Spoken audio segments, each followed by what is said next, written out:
بنگه ساخلمی دینارته لقضای آکره دناوا چندین آرشان دا روزانه پیشوازیان ساخن و دبره دکد وکه کیمیا نوشداران و نبونا هول نشترگریان و کیمی و نبونا حبو درمانان اوجی بویا جه بیزاریا ولاتیان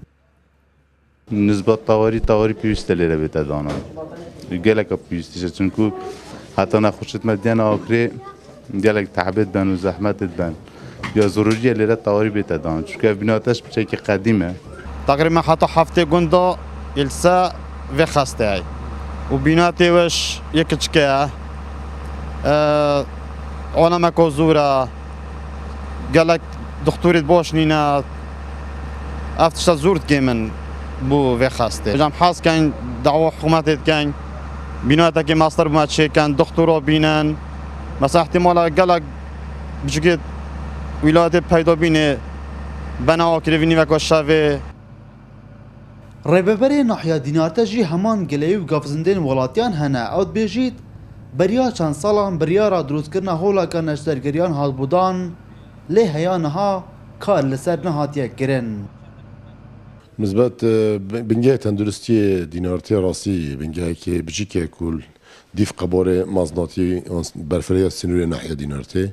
چونکه ناحیه دینارتی نوکه حدود 87 گنده مهنا الفيسنتري وناحية دينارتي طبعا وكهند بين كو منطقة شيعية خاصة ورز زغستانه كو هات نوچون مثلا منطقة بفرينه هات نوچون بو آكل زورا زحمت بو خلقي به منطقة گلک جرف گوزنه گهشت يما كو تفيد بنگه که برفراتر سنته ناحية دينارتي بيتا بكرن هاول داند ماید بردام مثلا گل سرکاتیا تندرستیا آکره گل جناب قایم مقامی